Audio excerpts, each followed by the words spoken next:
Hi there, and welcome to our first template walkthrough video. Many of you wanted to know more about the template I worked with to play the teasers, especially the string sound in teaser A. All the teasers were played live with my orchestral template that I built for working with Divisimate. The focus for me was on playability and balance between the instruments, so I can essentially get instant results with the most realistic sound possible. I've used this in all sorts of projects over the last couple of months. Teaser A featured the strings from that template, so let's first take a look at these and hide all the rest. The string sections each consist of 3 instances of audio modeling solo strings coupled with Spitfire Audio symphonic strings. Let's have a closer look. The 5 tracks you see at the bottom of the template are MIDI tracks. Their MIDI out is set to none, but they're routed via the track's MIDI sense. Conveniently, in Nuendo and Cubase there are 4 of those, to each control a set of 4 instrument tracks. So, for example, for the violins 1, it's 3 times audio modeling solo violin, plus 1 time Spitfire symphonic strings violins 1. Each of the 5 tracks you see up there receives MIDI from a different Divisimate port. This way I can play the string ensemble at once, with each receiving their own notes. On top of that, I have an additional string quartet of audio modeling solo strings that I use for solo parts. Those again receive MIDI from different ports.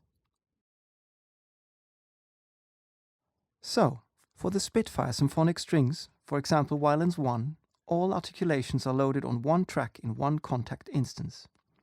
Personally, I like the UAC idea very much, and I like to use Spitfire's performance legato, as it works together very nicely with the highly playable and even much more responsive audio modeling string instruments. Also, note that I use one of the mixes, the Jake Jackson Broad mix. I just love that one. For the audio modeling instruments I do the following. First, I deactivate all internal early reflections and reverb on all SWAM instances so I can do my own positioning and reverb. Some of the instruments are sounding 1 or multiple octaves lower than they played. I undo that transposition for these instruments so they sound in the same octave as the Spitfire instruments. For a slight distinction between violins 1 player 1, violins 1 player 2, and so on, audio modeling provided different instrument bodies to have some natural sounding difference between those players and also to avoid phasing. As Divisimate lets CCs pass through to every port, the whole section is set to react to CC1 for dynamics and CC21 for vibrato. Now let's have a look at the positioning and the reverb. And as you'll see, there's not quite much more to this template. When dealing with an orchestral sound and a combination of dry and wet libraries, one thing is very important: the perceived depth of the room, the scoring stage. After some tests, I came across an algorithmic but low in CPU usage, neutral with no high-end artifacts, and very precise sounding reverb. It's called Ear Reverb 2 by Ericon. I used a kind of scoring stage sized preset, deactivated the reverb tail using only the early reflections. Then I went to the positioner page. This is the core feature that is working so nicely for me. Here you can just grab your current instrument and move it to the position in the room where it belongs. Doing this with every single audio modeling instrument, so yes, many instances are needed, that's what gives you that coherent and cohesive depth impression. Let's have a listen to, let's say, one of audio modeling's solo cellos. First without positioning.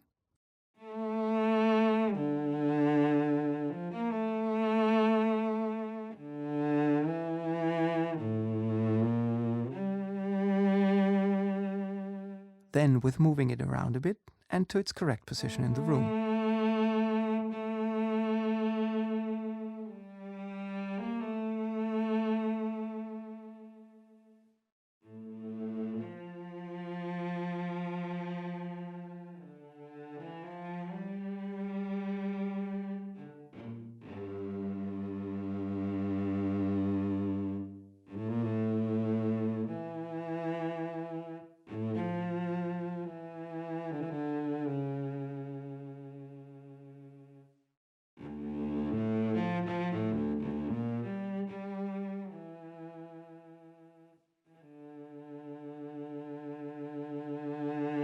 For the reverb tail I use Altiverb with its famous Todd AO scoring stage.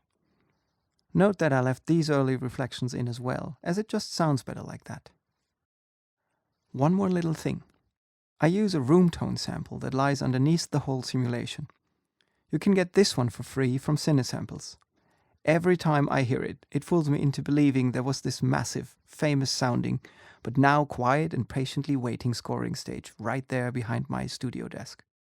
And more importantly, it has fooled almost all my students over the last couple of years. First, let's listen to just the audio modeling strings ensemble. It's highly responsive, but also very direct and more chamber-sized sounding.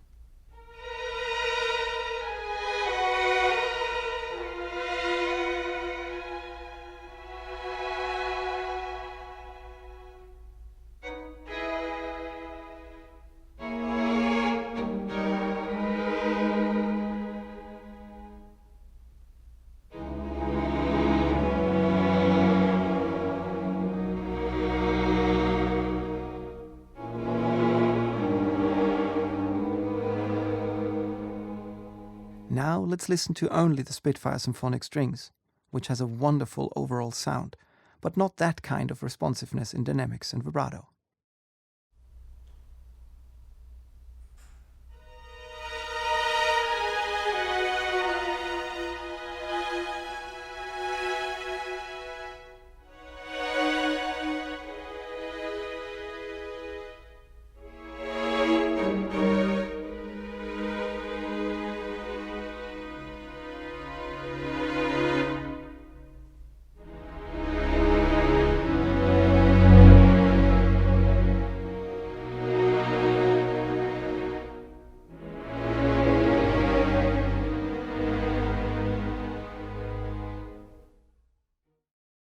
And here they are together, blending nicely and combining their best qualities.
So that's the sound part of the strings.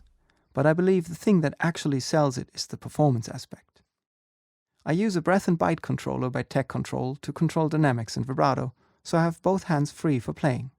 And of course, there's no way to play these expressive instruments together in chords without Divisimate. Performed in one take, the instruments literally move and breathe as one ensemble, which makes it so much more homogeneous and realistic. Let me show you how this works. So, first I played simple triads, making Divisimate double the lead voice an octave lower to have 4 parts in total.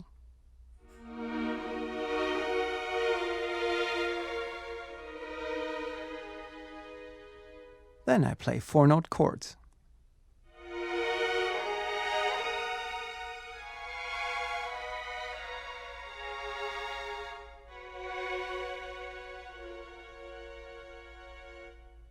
Then I played an open chord Divisimate preset. It transforms my played closed position chords to an open position.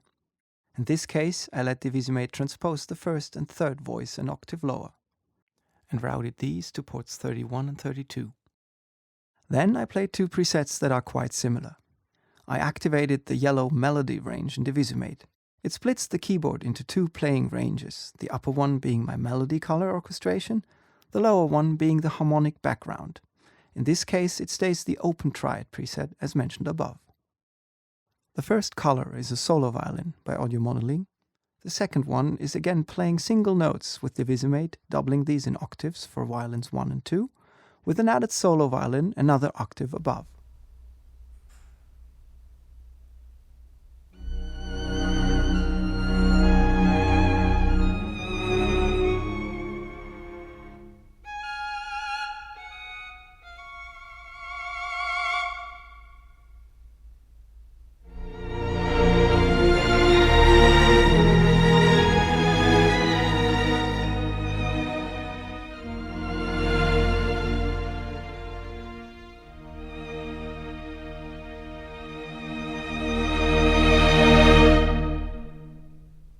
anyone who wants to use these presets, you can download them from the link in the video description and have your own go at it. We also included links to all the instruments and plugins used. I hope you enjoyed this and your questions were answered. Let us know in the comments if there's anything else you'd like to know. Thanks for watching and see you on the next one.